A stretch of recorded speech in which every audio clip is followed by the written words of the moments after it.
يا أيها النبي اتق الله ولا تطع الكافرين والمنافقين إن الله كان عليما حكيما واتبع ما يوحى إليك من ربك إن الله كان بما تعملون خبيرا وتوكل على الله وكفى بالله وكيلا ما جعل الله لرجل من قلبين في جوفه وما جعل أزواجكم اللائي تظاهرون منهن أمهاتكم وما جعل أدعياءكم أبناءكم ذلكم قولكم بأفواهكم والله يقول الحق وهو يهدي السبيل ادعوهم لآبائهم هو أقسط عند الله فإن لم تعلموا آباءهم فإخوانكم في الدين ومواليكم وليس عليكم جناح فيما أخطأتم به ولكن ما تعمدت قلوبكم وكان الله غفورا رحيما النبي أولى بالمؤمنين من أنفسهم وأزواجه أمهاتهم وأولو الأرحام بعضهم أولى ببعض في كتاب الله من المؤمنين والمهاجرين إلا أن تفعلوا إلى أوليائكم معروفا كان ذلك في الكتاب مسطورا وإذ أخذنا من النبيين ميثاقهم ومنك ومن نوح وإبراهيم وموسى وعيسى بن مريم وأخذنا منهم ميثاقا غليظا ليسأل الصادقين عن صدقهم وأعد للكافرين عذابا أليما يا أيها الذين آمنوا اذكروا نعمة الله عليكم إذ جاءتكم جنود فأرسلنا عليهم ريحا وجنودا لم تروها وكان الله بما تعملون بصيرا إذ جاءوكم من فوقكم ومن أسفل منكم وإذ زاغت الأبصار وبلغت القلوب الحناجر وتظنون بالله الظنونا هنالك ابتلي المؤمنون وزلزلوا زلزالا شديدا وإذ يقول المنافقون والذين في قلوبهم مرض ما وعدنا الله ورسوله إلا غرورا وإذ قالت طائفة منهم يا أهل يثرب لا مقام لكم فارجعوا ويستأذن فريق منهم النبي يقولون إن بيوتنا عورة وما هي بعورة إن يريدون إلا فرارا ولو دخلت عليهم من أقطارها ثم سئلوا الفتنة لآتوها وما تلبثوا بها إلا يسيرا ولقد كانوا عاهدوا الله من قبل لا يولون الأدبار وكان عهد الله مسؤولا قل لن ينفعكم الفرار إن فررتم من الموت أو القتل وإذا لا تمتعون إلا قليلا قل من ذا الذي يعصمكم من الله إن أراد بكم سوءا أو أراد بكم رحمة ولا يجدون لهم من دون الله وليا ولا نصيرا قد يعلم الله المعوقين منكم والقائلين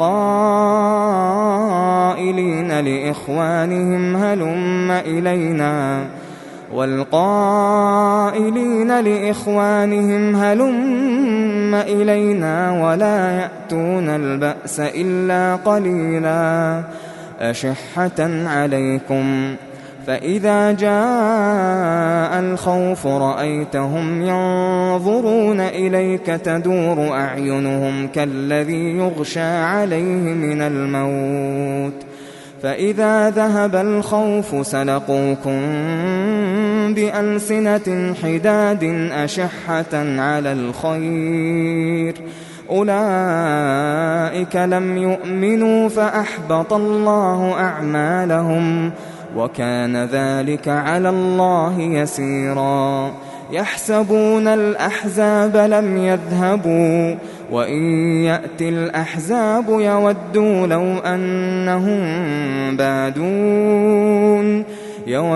لو أنهم بادون في الأعراب يسألون عن أنبائكم ولو كانوا فيكم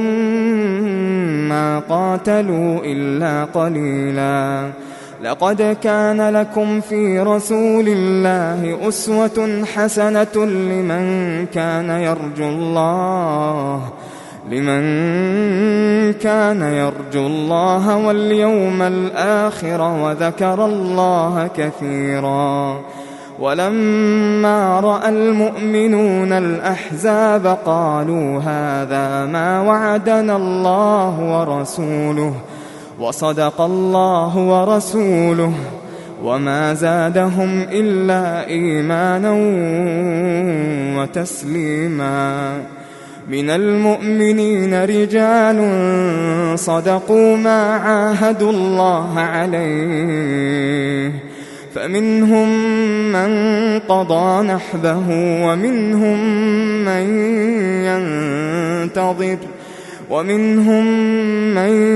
ينتظر وما بدلوا تبديلا ليجزي الله الصادقين بصدقهم ويعذب المنافقين إن شاء أو يتوب عليهم إن الله كان غفورا رحيما ورد الله الذين كفروا بغيظهم لم ينالوا خيرا وكفى الله المؤمنين القتال وكان الله قويا عزيزا وأنزل الذين ظاهروهم من أهل الكتاب من صياصيهم وقذف في قلوبهم الرعب فريقا تقتلون وتأسرون فريقا وأورثكم أرضهم وديارهم وأموالهم وأرضا لم تطئوها وكان الله على كل شيء قديرا يا أيها النبي قل لأزواجك إن كنتن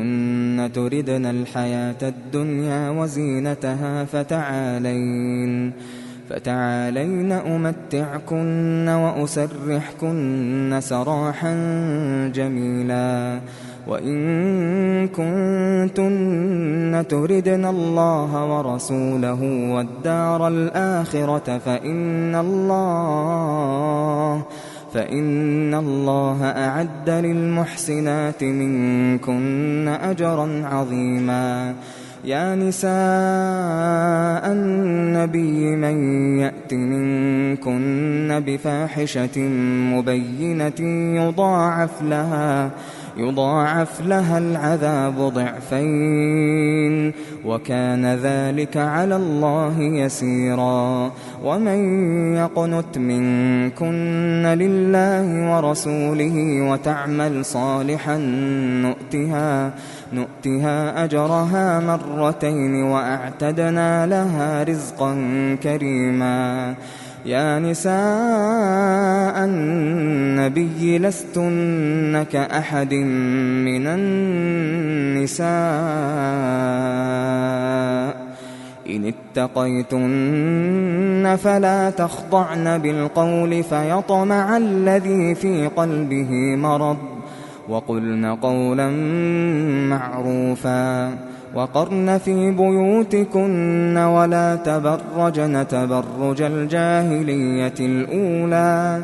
وأقمنا الصلاة وآتينا الزكاة وأطعنا الله ورسوله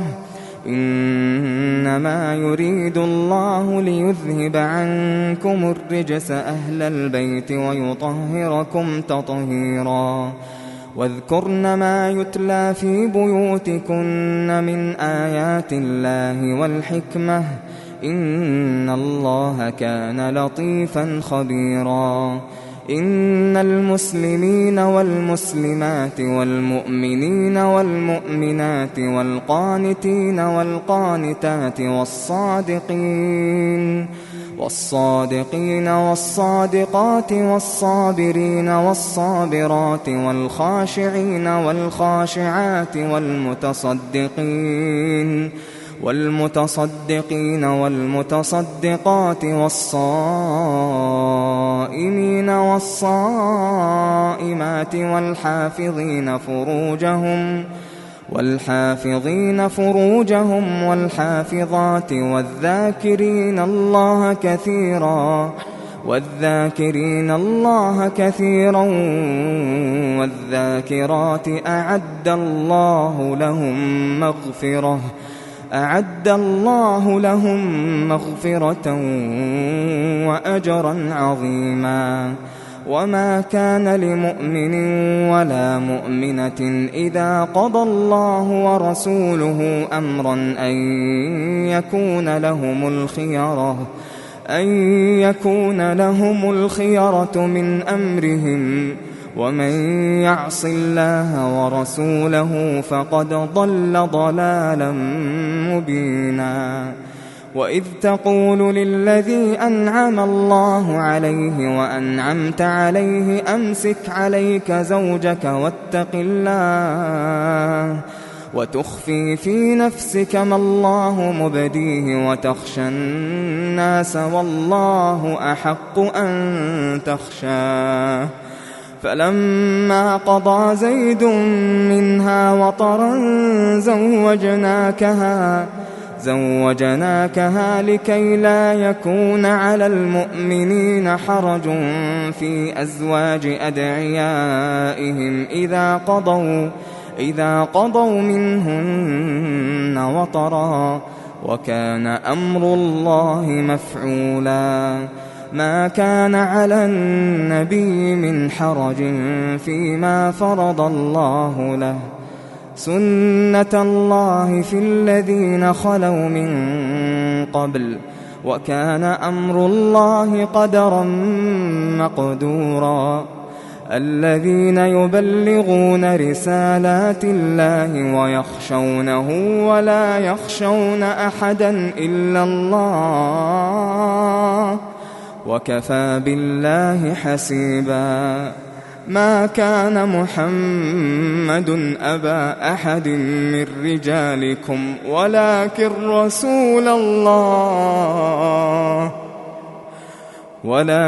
رسول الله وخاتم النبيين وكان الله بكل شيء عليما يا أيها الذين آمنوا اذكروا الله ذكرا كثيرا وسبحوه بكرة وأصيلا هو الذي يصلي عليكم وملائكته ليخرجكم من الظلمات إلى النور وكان بالمؤمنين رحيما تحيتهم يوم يلقونه سلام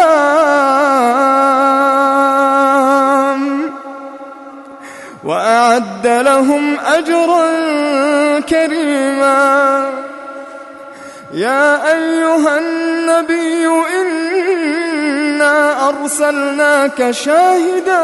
ومبشرا ونذيرا وداعيا إلى الله بإذنه وسراجا منيرا وبشر المؤمنين بأن لهم من الله فضلا كبيرا ولا تطع الكافرين والمنافقين ودع أذاهم وتوكل على الله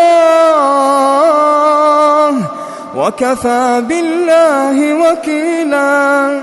يا أيها الذين آمنوا إذا نكحتم المؤمنات ثم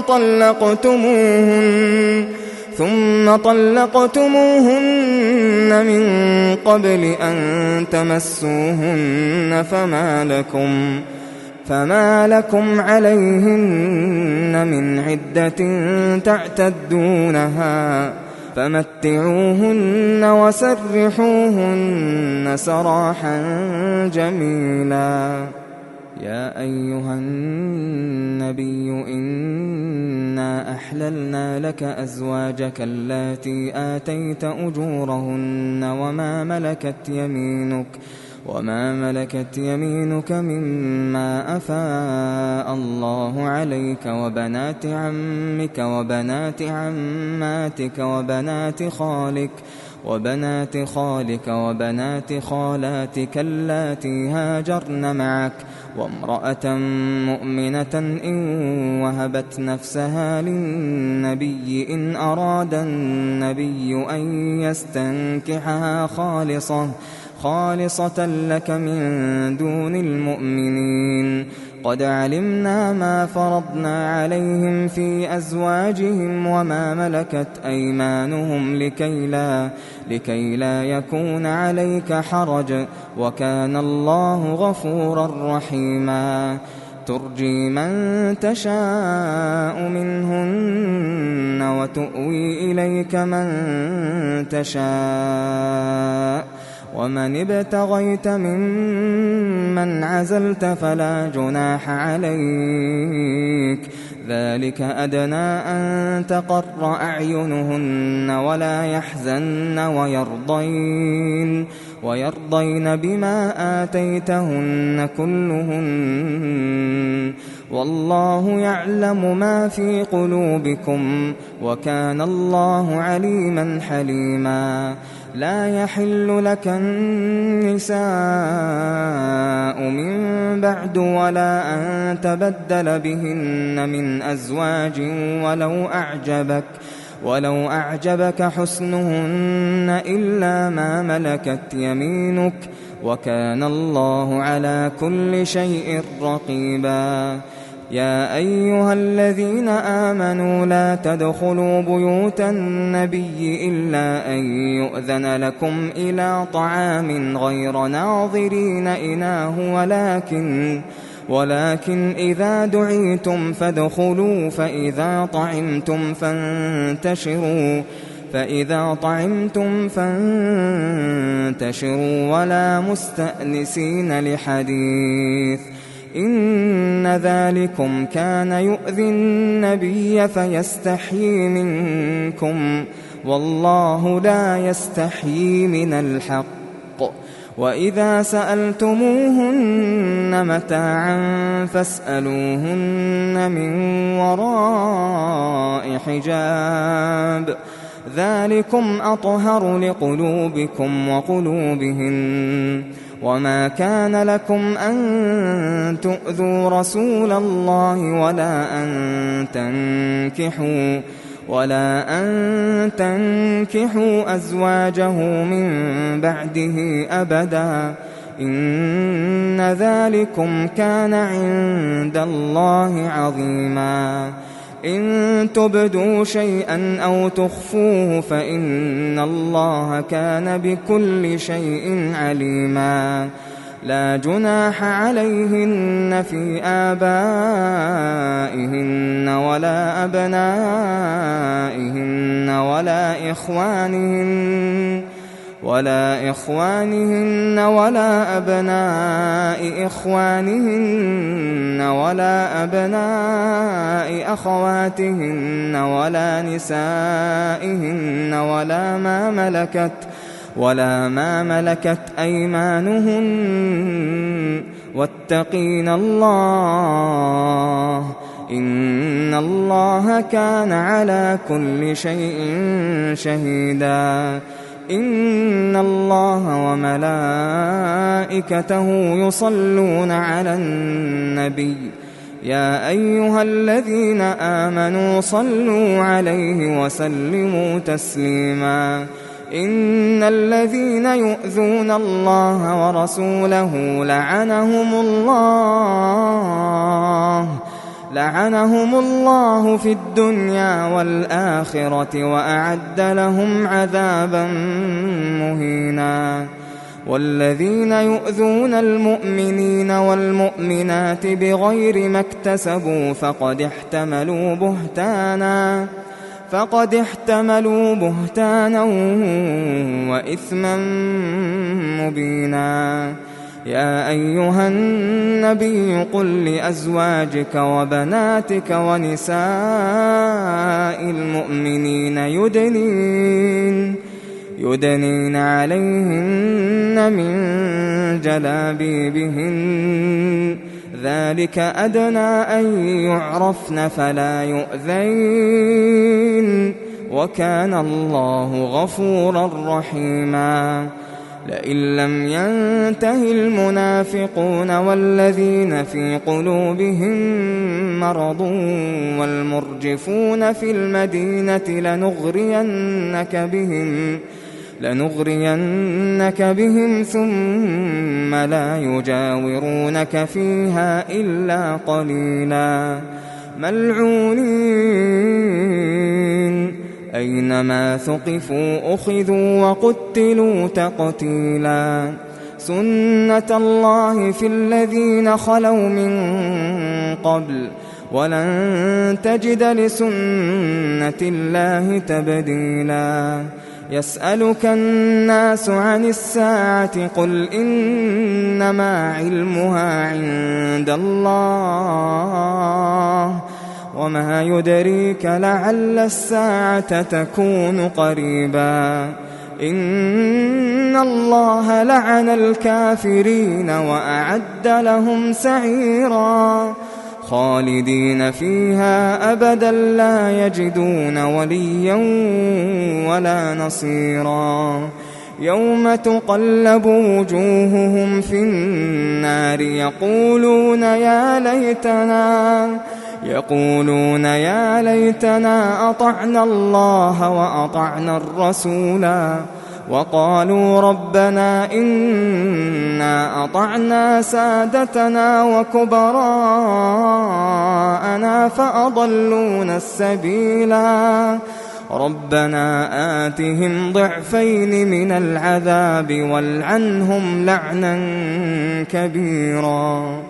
يا أيها الذين آمنوا لا تكونوا كالذين آذوا موسى فبرأه الله مما قالوا وكان عند الله وجيها يا أيها الذين آمنوا اتقوا الله وقولوا قولا سديدا يصلح لكم أعمالكم ويغفر لكم ذنوبكم ومن يطع الله ورسوله فقد فاز فوزا عظيما إنا عرضنا الأمانة على السماوات والأرض والجبال فأبين أن يحملنها وأشفقن منها وحملها الإنسان إنه كان ظلوما جهولا ليعذب الله المنافقين والمنافقات والمشركين والمشركات ويتوب الله على المؤمنين والمؤمنات وكان الله غفورا رحيما.